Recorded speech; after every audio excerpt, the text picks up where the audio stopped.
Colby Covington streamer bilan suhbat chog'ida UFC 317 turnirining asosiy janglarini e'lon qildi. Islam Makhachev, Ilya Topuria, Dricus du Plessis va Khamzat Chimaev.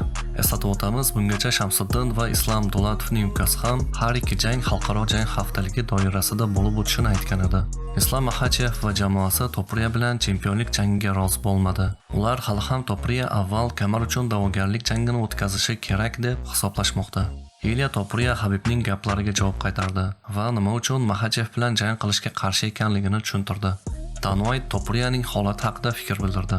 Video davomida ushbu qiziq yangiliklar haqida batafsil bilib olamiz. Videoga like bosing, biz boshladik.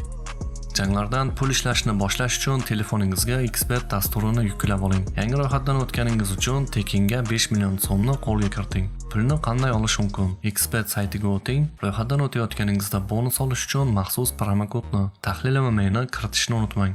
Barcha jang prognozlari va to'g'ri ro'yxatdan o'tish qo'llanmalari Telegram kanalimizda batafsil ko'rsatilgan. Barchaga omad, biz yangiliklarni boshladik. Arman Sarkyan ijtimoiy tarmoqlarda shunday dedi: "Ko'pchilik mendan keyingi jangim qachon bo'lishini so'rayapti. Men xotirjamman, mashq qilyapman. Diqqatim jamlangan va o'sha fursatni kutyapman. Sport har doim ham adolatli emas, lekin agar sen tinmay ishlasang, taslim bo'lmasang va o'zingga sodiq bo'lib qolsang, hammasi bo'ladi. Eng muhimi vaqt kelganda tayyor bo'lish.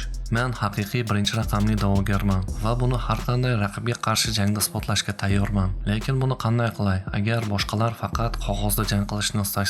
Charles Justin, siz shunchaki kutib o'tirishingiz yoki o'z imkoniyatingizni ko'rsatib, bunga loyiq ekanligingizni isbotlashingiz mumkin, dedi Arman Sarkyan. Colby Covington Islam Makhachev va Khamzat Chimaev navbatdagi janglarini bir kunda o'tkazishi haqida gapirib o'tdi. Uning gaplari: iyun oyining oxirida Las Vegasda navbatdagi raqamli turnir bo'lib o'tadi. Ular buni hali rasman e'lon qilishmagan, lekin ushbu turnirga Islam Makhachev va Ilya Topuria o'rtasidagi jang boshchilik qiladi.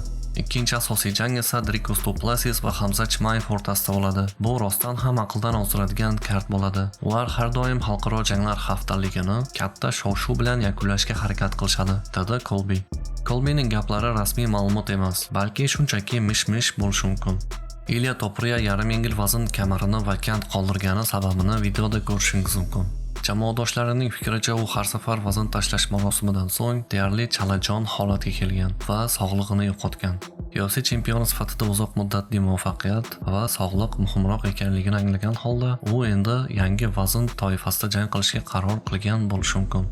Habib Nurmagomedov Islam Makhachev uchun kim jiddiy raqib ekanligini aytdi. Uning gaplari: shaxsiy fikrim, xavfli demayman, lekin raqobatdoshroq raqib bu Sarkyan. Menimcha Arman Topuriyaga qaraganda jiddiyroq jangchi. Topuria 66 kg vaznda yaxshi jangchi, lekin biz uni 70 kg da hali ko'rmaganmiz. Tasavvur qilaylik, Topuria darrov kamar uchun jang qiladi va Islam yutadi. Keyin Topuria yana bir jang qiladi va yana yutqazadi. Ya'ni u aslida 70 kg da hech kim bo'lmagan va Islam 70 kg da hech kim bo'lmagan odamni yenggan bo'lardi.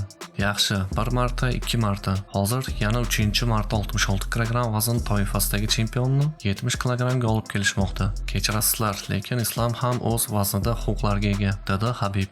Ilya Topuria Habib Nurmagomedovning intervyusiga izoh berdi. Uning gaplari: Habib yaxshi biladi, men Islamdan kamarni tortib oladigan yagona odamman. Shu sababli u Islam men bilan jang qilishini istamayapti. Habib raqiblarini yiqitib tanaga gapirardi. Men esa Makhachevni Habibning yonida mag'lub qilaman va uning o'ziga gapiraman va o'sha yerda Habibni ko'z o'ngida uni submission orqali mag'lub etaman. Lekin agar bu jang yozda bo'lmasa, kuzda ham jang qilishga tayyorman. Hozir boshqa variantlarni ko'rib chiqqanimiz yo'q, dedi Ilya Topuria. Gruziya jamoasining ta'kidlashicha, kamarni bo'shatib, ular yangi vazn toifasidagi debut jangi chempionlik jangi bo'lishiga kafolat oldilar va ma'lumotli manbalarning xabar berishicha, Makhachev va Topuria o'rtasidagi jang 28-iyun kuni Las Vegasda bo'lib o'tishi mumkin. Ammo bu ma'lumot hali rasmiy tasdiqlanmagan. Dana White Topurianing holati haqida fikr bildirdi. Uning gaplari: Topurianing keyingi jangi, biz bu ustida ishlayapmiz. Ishlarimiz juda ko'p. Ilya promotionning eng katta yulduzlaridan biri. Agar bizda rejalashtirilgan narsa bo'lganida, allaqachon e'lon qilgan bo'lardik, dedi Dana White.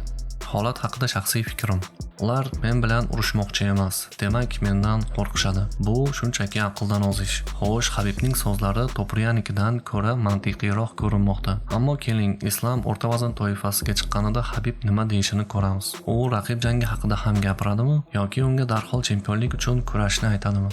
Bu jangovar biznes. Hech kim hech kimdan qo'rqmaydi. Har bir jangchi o'z tavakkalchiligi va foydasini baholaydi. Ushbu ehtimoliy jang natijasi haqida siz qanday fikrdasiz? Fikrlaringizni kommentariyada kutaman. Sizlar bilan har kungidek tezkor sport yangiliklari bilan tahlil va kinolarda kechki yangiliklarimizni ko'rishguncha barchangizga xayr.